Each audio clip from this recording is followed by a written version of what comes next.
Assalamualaikum warahmatullahi wabarakatuh. Perkenalkan, nama saya Zubadi Saputra dari kelas 12 IPA 5. Ingin mempresentasikan tentang ekoenzim yang sudah saya buat dengan kelompok saya. Dan di sini ada nama peserta, yaitu 3-2-2-0027-0176-9. Nah, jadi video ini dibuat untuk menyelesaikan tugas praktik dari pelajaran kimia dan juga biologi. Jadi pertama, apa sih itu ekoenzim? Ekoenzim adalah larutan yang berasal dari fermentasi kulit buah, kulit sayuran ataupun sayuran. Dan tujuan utamanya membuat ekoenzim itu adalah untuk mendaur ulang sampah rumah tangga. Dan juga kita juga bisa menggunakan botol bekas ataupun galon bekas yang sudah tidak terpakai untuk digunakan dalam pembuatan ekoenzim.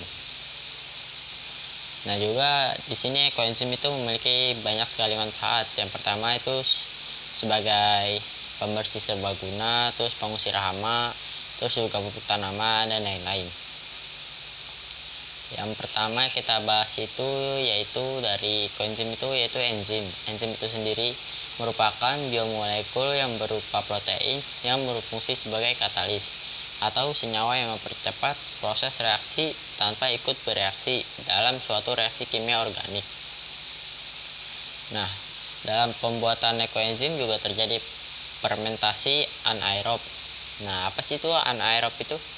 Anaerob itu adalah dalam sederhananya itu ya merupakan upaya bakteri untuk memperoleh energi dari karbohidrat dalam kondisi anaerobik atau tanpa oksigen, dan dengan produk sampingan berupa alkohol atau asam asetat. Dalam proses pembuatan ekoenzim, antara alkohol, asam asetat atau keduanya dapat dihasilkan tergantung jenis mikroorganismenya yang terdapat pada sampah organik. Kedua zat tersebut memiliki khasiat disinfektan. Sampah organik yang tertumpuk di TPA melalui proses pembusukan anaerob yang menghasilkan gas metana, yaitu gas rumah kaca yang memiliki kemampuan menangkap panas 30 kali lebih efektif dibandingkan karbon dioksida. Terus ciri-ciri enzim itu yaitu ada 4, yaitu sebagai biokatalisator, sifatnya sama seperti protein, bekerja secara khusus, dan yang keempat dapat bekerja berbalik. Nah, lalu yang selanjutnya ada makromolekul. Sesuai dengan namanya, makromolekul itu yang berarti molekul yang besar dengan berat molekul yang besar. Tubuh manusia juga terdiri dari makromolekul, molekul yang kalian kenal dengan karbohidrat, protein, dan lemak. Senyawa polimer dapat diartikan sebagai senyawa besar yang terbentuk dari penggabungan unit molekul kecil yang disebut monomer atau mono sama dengan 1. Jumlah monomer yang bergabung dapat mencapai puluhan ribu sehingga massa molekul relatifnya bisa sampai ratusan ribu bahkan jutaan. Itulah sebabnya mengapa polimer disebut juga makromolekul. Ada beberapa jenis polimer buatan, diantaranya ada polietena atau PE, polietil etereftalat atau PET, ada juga polivinil klorida atau PVC, ada juga poliprolena atau PP, ada juga polistirena atau PS, ada juga poliamida atau nilon, dan yang terakhir ada teflon atau PTFE. Karbohidrat merupakan contoh polimer alami. Nah, karbohidrat itu berasal dari tumbuhan-tumbuhan yang terdiri atas unsur C, H, dan O dengan rumus molekul CnH2ON. Kata karbohidrat itu berasal dari kata karbon dan air. Secara sederhana, karbohidrat didefinisikan sebagai polimer gula. Karbohidrat adalah senyawa karbon yang mengandung sejumlah gugus hidroksil. Karbohidrat juga dikenal dengan nama sakarida atau sakarum gula.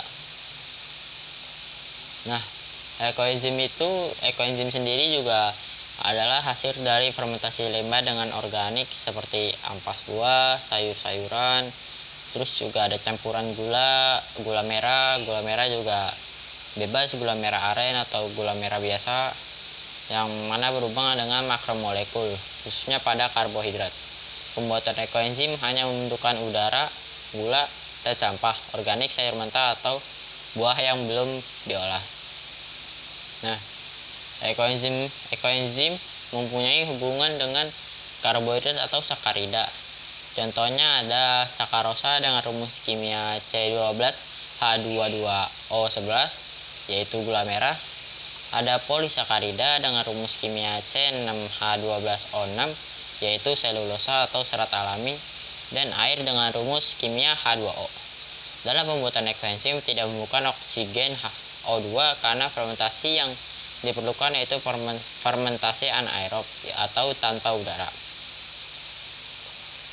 Jadi jika berhasil membuat ekoenzim itu warnanya akan terang seperti ini, dan juga baunya itu tidak busuk, dan juga tidak ada bakteri yang membusuk atau berwarna hitam ataupun kecoklatan.